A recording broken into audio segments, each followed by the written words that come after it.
Welcome back to What Arty Noobs with General Disturbance. This is the AT-15A. It's a Tier 7 British premium tank destroyer, otherwise known as the AT-AT. It's located on the eastbourne of Airfield, and this one is under the command of Red Dog Alpha 1. Now, this was the first British tank destroyer that was actually put into the game, and although it never existed in reality, there was no prototypes for this vehicle, but it was designed in 1943, 5th of October 1943 to be precise. They never went ahead with building it because instead they decided to go for the A39 Tortoise, and they started work on that, and they did build those in the end. Anyway, it's armed with a 17-pounder gun which clocks out at 76.2 millimeters. It's capable of doing 150 alpha, penetrating 171 millimeters with standard ammo, and with the APCR it will go through 239. It's an in-your-face assault tank. It's one of those assault tanks designed to actually go and find the enemy, get in their face and just blast away until you take them down.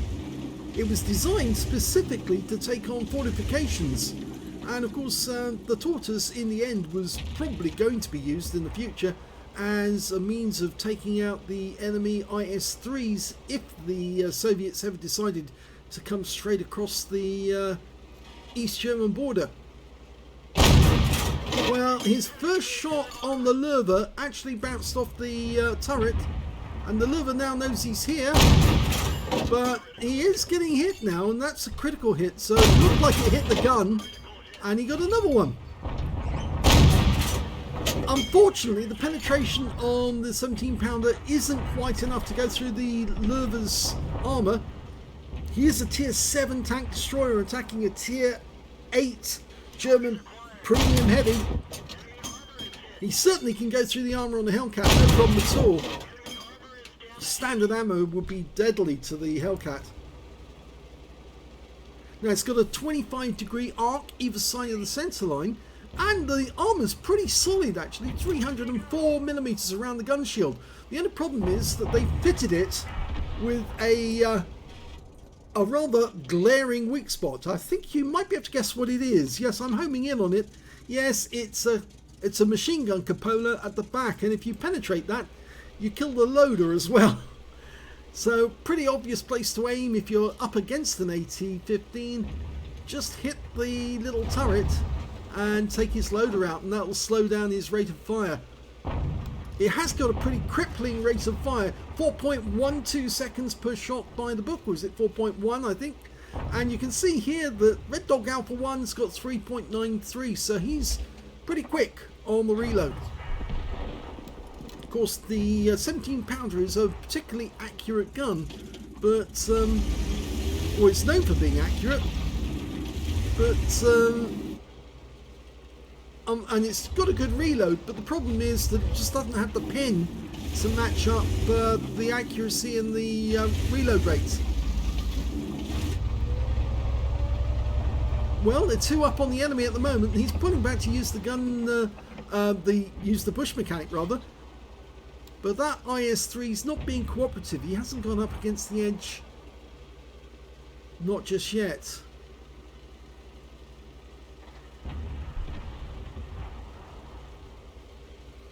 In fact, the AT-15A is actually in some ways very similar to the Ferdinand in that it has very strong armour at the front of the vehicle, making it a decision for most players to actually try and attack the sides and rear if you can.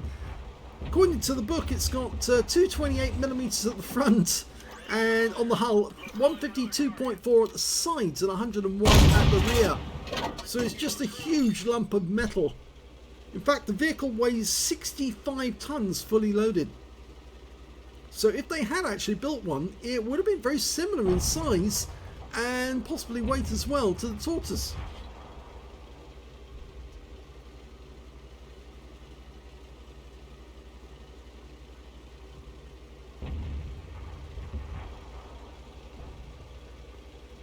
The other thing that's in the favour in the game is that it's also got preferential matchmaking. So you're not going to see any tier 9 battles, even though that's 2 tiers ahead. You're only going to see tier 8 games, and this is a tier 8 game. He's just spotted a Panther trying to sneak in. Panther 2, easily go through the armour on a Panther, no problem whatsoever. He's been spotted though. Oh, has to turn the vehicle to get it round. Again, that 25-degree arc can be a bit of a pain. Might want to auto-aim, and an 88 on the enemy team's actually appeared. Yeah, he's going for the 88 now. Enemy Panthers died. And you see the 88 is having a lot of difficulty trying to get through the armour on the AT-15. And again, the weak spot is the cupola on top. Just go for that little cupola sitting on top of the vehicle. That one went through. He fired a premium round and it definitely went through the 88. Well, we're one down on the enemy at the moment. There's Sherman Jumbo up on top of Temple Mount. You can easily go through his armour. And he's loaded the AP. I go for manually aiming now because it's much easier to get the pens in when they drop below like the line. The shell velocity on this one's fairly good, 884, which is not bad, which means that there's not much lag between firing and the shell hitting the target.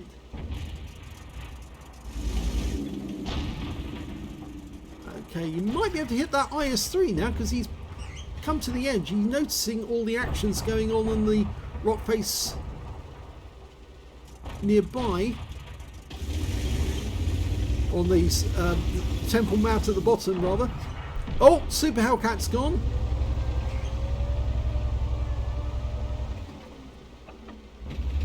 Also, there's a Poodle over to his right in that pass near the pocket.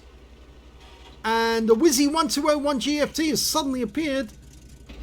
Yep, there he is. Red Dog Alpha 1 saw him. Auto aims on instead of manually aiming. I tend to do most of my shooting on manually aim rather than auto aim, just so that I can ensure that I do get accurate shots on target. Poodle, he auto aimed on, but he does get a hit for 163, which is a high roll.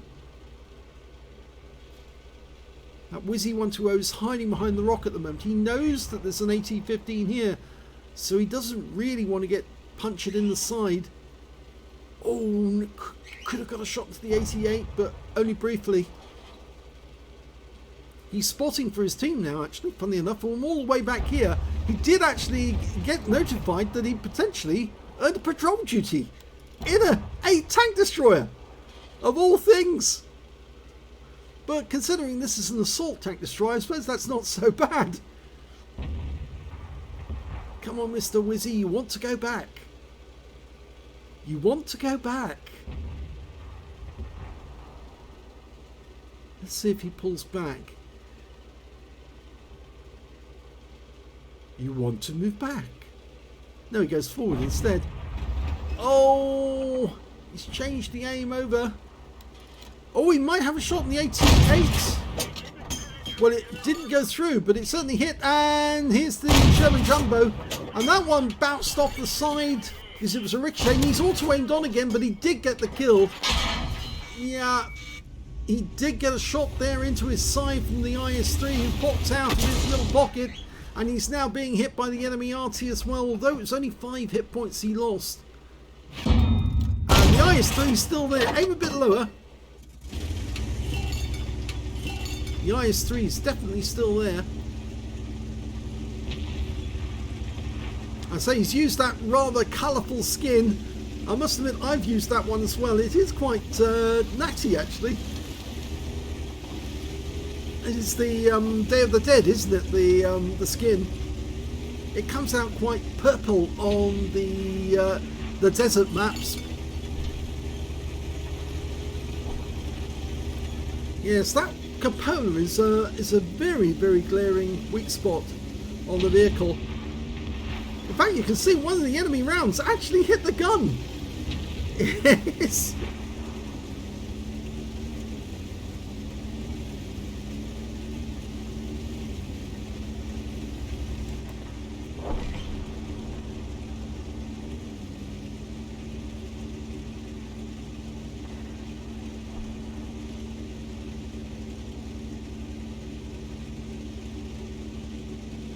IS-3 must be looking at him, hoping to get a clear shot when he goes past this these bushes.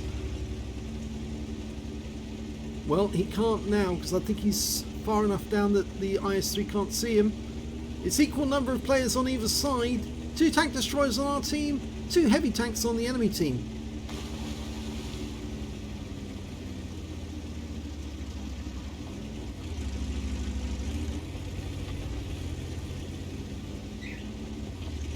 So the enemy team has got an FB304 Burt and a Crusader SP, whilst we've got an M44 and an SU-14-1. I think that gives us the advantage when it comes to Arty. Oh! Crusader's been spotted. Which one's he going to go for? He decided to go after the Lurva because the Burt is just around the corner as well.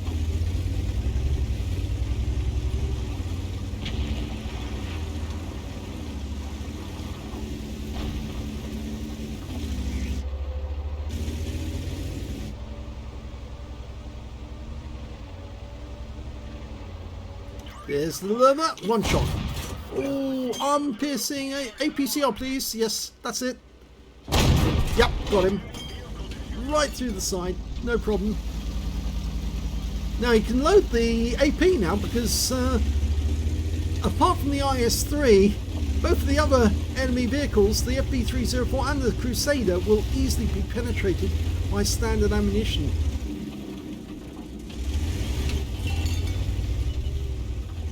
FB304 is this side.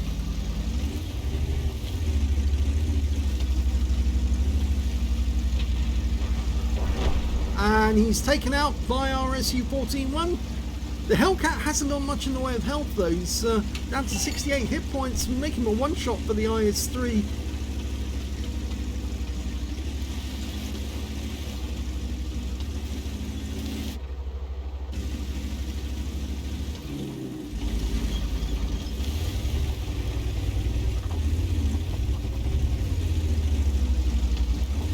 See, it's very, very slow, this vehicle. 20 kilometers now, top speed. It really is very, very slow.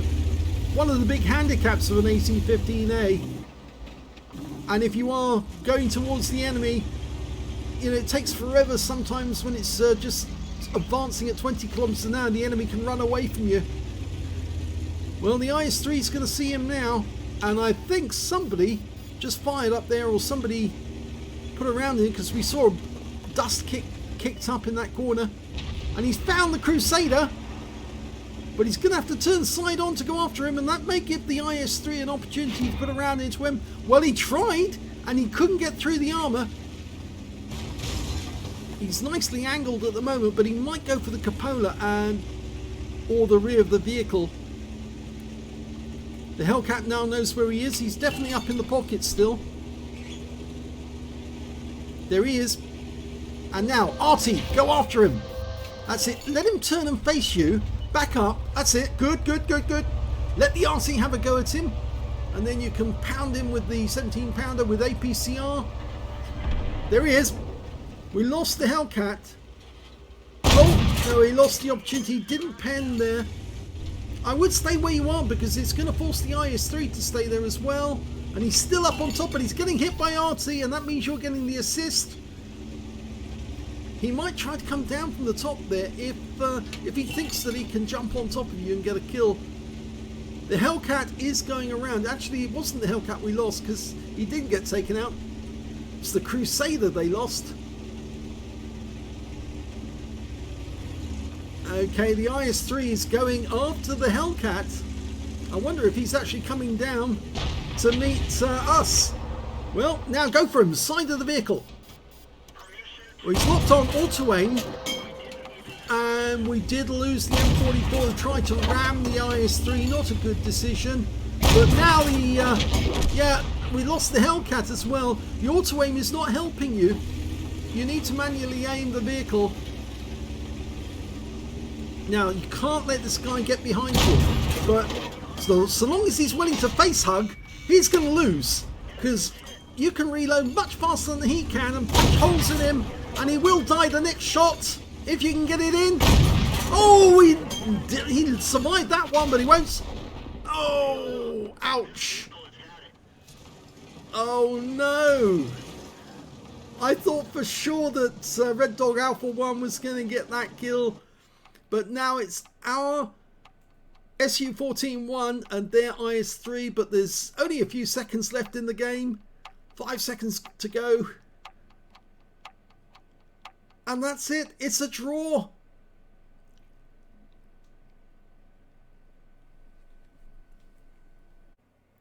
If only that last round had not been deflected, I think Red Dog Alpha 1 would have won the game at that point. But he got his first ace tanker in the AT-15A on that game. Yes, you can see he's got the scrolls underneath, and you only get that the first time. So this was very definitely his first ace tanker.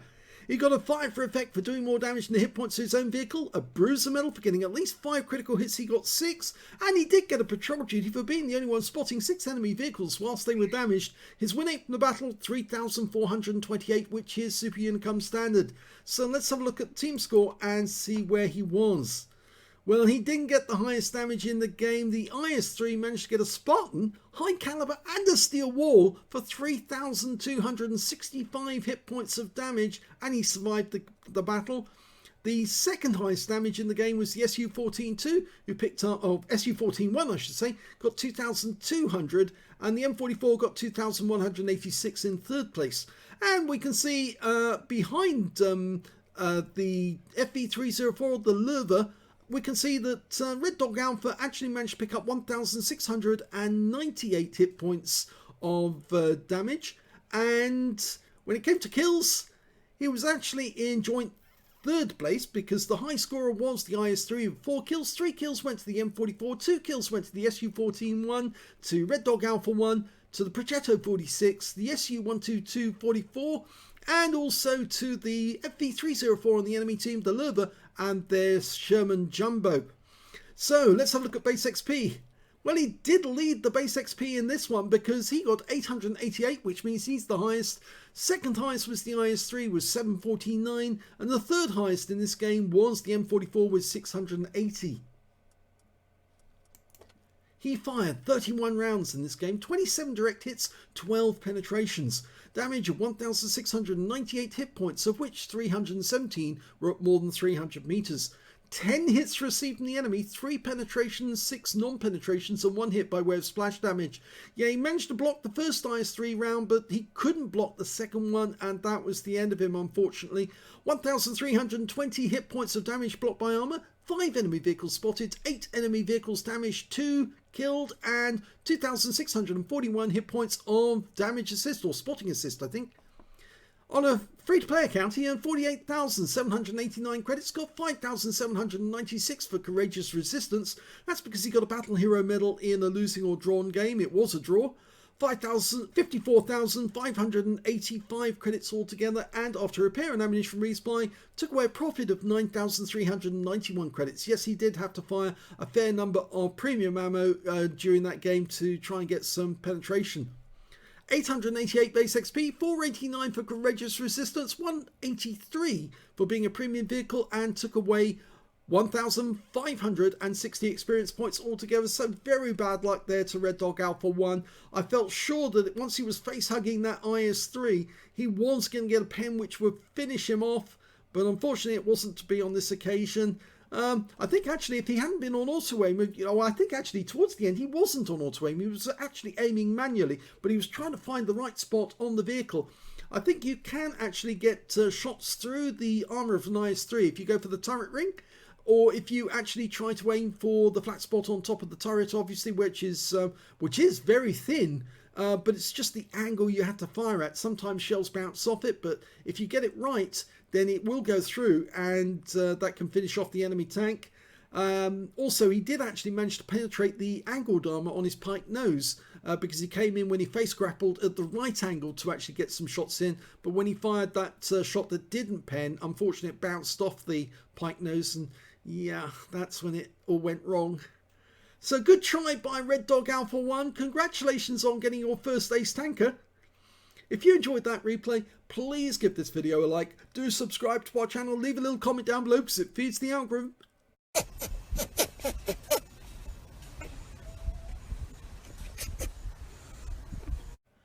course, please do remember we've got a second channel called The General where you can watch replays without any commentary to distract you whatsoever, and they're normally absolutely fantastic games. Thanks for watching.